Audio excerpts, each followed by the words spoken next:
You've heard bad things about debt relief or debt settlement programs, so you're looking to join a nonprofit credit counseling agency. Now, these can be a great resource for those who are looking to get out of debt, but there's one thing many people don't realize, and that we are going to cover that today.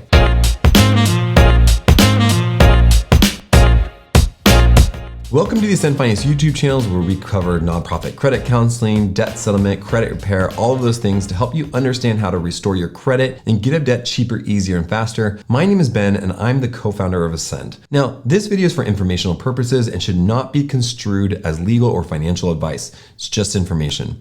That being said, here is what we're going to cover. The one essential thing to understand joining a nonprofit credit counseling agency, an example of how a nonprofit credit counseling agency might work, and 3 questions that you can ask your credit counselor to understand if it's the right option.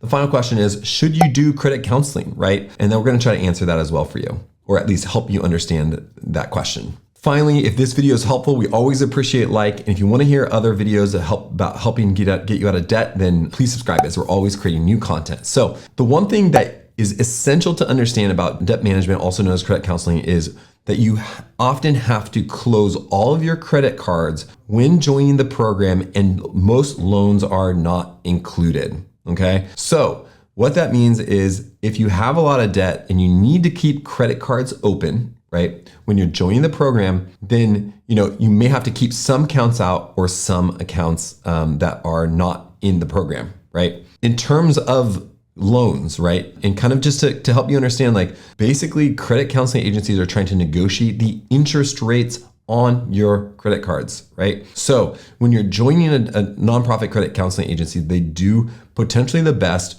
with high interest credit cards. So if you have a bunch of 0% balance transfers and personal loans, you might be thinking, oh, I want to join a credit counseling agency.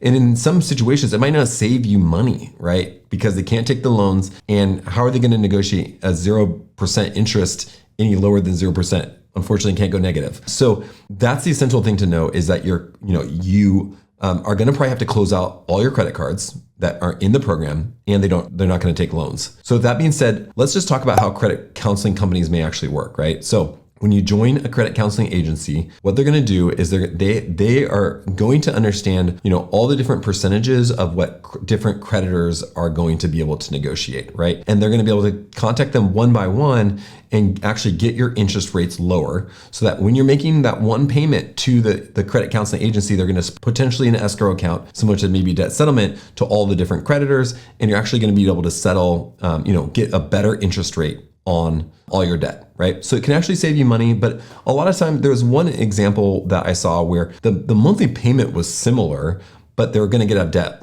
many years quicker, right? So there's some benefit there. Now, the caveat of that with credit repair is that, or credit counseling agencies, is that if you are not able to make your payments, it may be difficult to make payments in a credit counseling agency's program, right? If you need debt relief in terms of the balance being reduced or the amount of monthly payment you're paying, credit counseling may not do that. It may because, if you have 29.9% interest rate and you're getting it down to 5%, maybe your monthly payment goes down as well. So just something to consider when you're thinking about credit counseling specifically. Okay, 3 crucial questions that you can ask a credit counseling agencies. First, what will the interest rates be on my credit cards after negotiation? Oftentimes these companies will know kind of the percentage rate that they will be able to get to. So a credit counseling agency should be able to kind of give you some insights on that. Second, what should I do with loans that can't be taken in the program, right? If you have mixed credit, right? You have loans and credit cards. What do you do with the loans if you're not able to take those? Some people sometimes join a debt relief company and try to settle those accounts. Some people try to keep making payments. The challenge with loans often is that they're a higher monthly payment than minimum payments on credit cards. So just something to consider. And the third question is, do I have to close all my accounts when joining the nonprofit credit counseling? Generally, you're gonna have to do that. And so there is gonna be some credit implications, right? You're gonna close all these accounts, maybe some that were in good standing for a long time, but sometimes this is the only option for people. But it's a good question to ask. Finally, should you actually do credit counseling? Now, ultimately, that question is your decision. You know your understanding situation best. We did create a credit counseling versus other debt options calculator. I'll include in the link to the description below so that you can compare credit counseling costs to debt settlement costs, to bankruptcy costs, to debt payoff planning costs. And it gives you kind of a holistic estimate of kind of like all your different options and how to get out of debt, all of those different options, right? Because there's a lot of different options that you can take. All those have pros and cons. So the calculator also gives you the pros and cons. And it's just a free resource we built to help you kind of understand your options. If this video is helpful, we'd always appreciate a like or a subscribe. And if you have any questions, please also comment below. Thanks so much for watching. I hope you have a great rest of your day.